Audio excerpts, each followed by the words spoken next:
We want a world full of harmony and respect, but what we have created is a world full of reject. We want a classroom full of cheer, not one of hate, but this is not what we create. Within us all, we have this bias, an unconscious bias we cannot stop. So deeply rooted, ingrained in us all, created from our parents, teachers and all. We're not told to judge a book by its cover, but it seems that we never look beneath this said cover. For our hunter-gatherer ancestors, this makes sense, as dangers lurk around in every sense.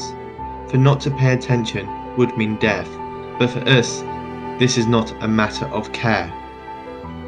But times are different, and when we bring human nature to course, this only leads to corrosive thoughts. When we see someone obese, what do we believe? That they are idle, lack motivation, or only seek their next feast? A man garnered in a hoodie, we think they're a bully, we walk away to preserve our safety. When we see a black man dressed in a certain way, gold chains and a cap and some loose-fitting slacks, is he part of a pact? How do we react? But who are we to judge? I see no courtroom here, no gabble, no gown nor wig. We don't know the truth unless we look within. For the first man may be sick, a genetic predisposition, or an emotional strain alike. That man in a hoodie is nothing more than cold, but protecting himself from the elements around.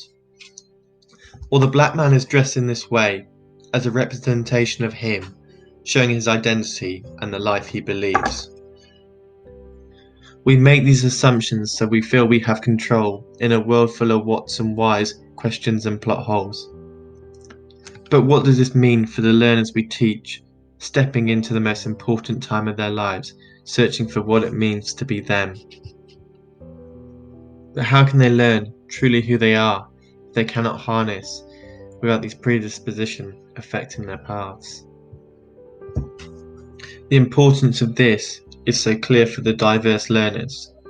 Throughout modern history, if you did not fit the typecast, you would be cast apart, left on your own, while others would be gifted from your demise. To be a white straight male meant to be powerful, whilst everyone else was uninsightful.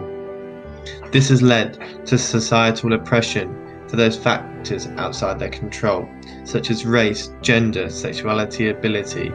They are so important and they are keystones in this young person's developing ideologies. As teachers, we need to effect change. It's too easy to side with those who remind us of us. This is the unconscious bias coming out, a force we cannot stop in our lives, but it only prevents truth and fairness for all. The way the students will see their world is from truth and falses they have learnt to believe.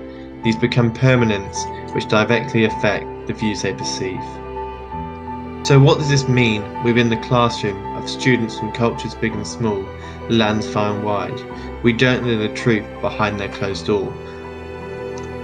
So we need to keep our doors open to prevent saboteurs. Therefore, the pedagogy we choose needs to be culturally responsive to prevent separation and preserve the curriculum comprehension. The place to begin is with cooperative learning, to bring together all the learners, removing the prejudices that they may have. In bringing together this diverse cohort, develops views below the epidermis, cleansing the ideas we have been taught to believe. If we do not bring these learners together, we just reaffirm the old and wrong views, which only serve to divide us from all. The removal of bias starts at the top, from the teacher to the students to all of those around. This happens from awareness and developing a conscious, and if we don't build this acceptance, we cannot repair this unconscious bias. By departing this bias, we develop diverse students that don't feel limited as a result of denying this oppression. So as teachers, when we remove the biases we might have, allows an inclusive learning environment for all to succeed, both educationally and societally.